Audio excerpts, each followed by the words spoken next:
Ici Sarah de Ciné Techno et voici ma critique de Lynch Oz sur Blu-ray.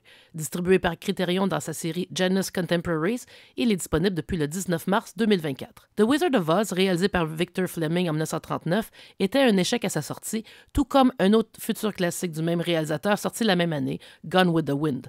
Tous deux ne deviendront des classiques que bien plus tard grâce au nouveau médium formé par la télévision. Ces premières télédiffusions font sans aucun doute partie des premiers souvenirs du réalisateur David Lynch, qui n'a jamais caché son admiration pour les aventures de Dorothée et ses amis. Il y fait d'ailleurs souvent référence, directement ou pas, dans ses propres films.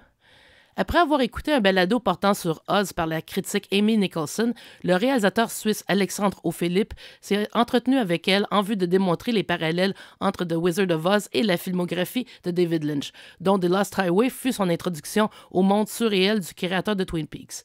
Il a ensuite interviewé les réalisateurs Rodney Asher, John Waters, Karen Kusama, Justin Benson, Aaron Moorhead et David Lowery, transformant les commentaires de chacun en chapitres portant sur des thèmes précis, comme les souliers rouges, les rideaux en velours, le son du vent, ainsi que la vie quotidienne et ses reflets miroirs dans des mondes à la fois fantastiques et épeurants. Alexandre O'Philippe a tout d'abord enregistré ses entretiens avec les participants, qu'il a ensuite retranscrits et remontés en des textes structurés qui ont ensuite été réenregistrés par ces mêmes personnes. Ainsi, on obtient une analyse assez poussée qui donne tout de même l'impression qu'il s'agit d'interventions spontanées. Sur le plan visuel, on retrouve une quantité phénoménale d'extraits provenant non seulement de The Wizard of Oz et de l'œuvre de Lynch, mais aussi d'autres films qui ont aussi été influencés par Victor Fleming.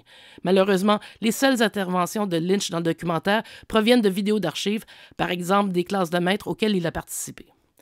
Puisqu'il ne s'agit pas d'une sortie dans la collection principale de Criterion, les suppléments se limitent à une entrevue avec le réalisateur, à une bande-annonce et à un court feuillet de présentation du matériel. Comme le documentaire est tout récent, le son et l'image sont d'une haute qualité, notamment en ce qui a trait aux extraits de la 3e saison de Twin Peaks, sous-titrée The Return. On sent qu'on a opté pour la meilleure qualité possible des séquences choisies.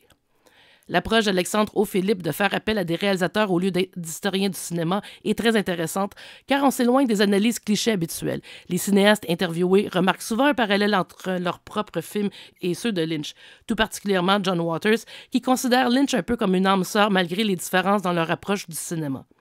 Au final, Lynch Oz est un exercice très intéressant qui donne le goût de lancer un marathon des films de David Lynch après avoir regardé The Wizard of Oz. Le documentaire pourrait être comparé à des articles analytiques sur l'histoire du cinéma, mais en version audiovisuelle. Lynch Oz sur Blu-ray par Criterion obtient la note de 8,5 sur 10. Merci d'avoir été à l'écoute.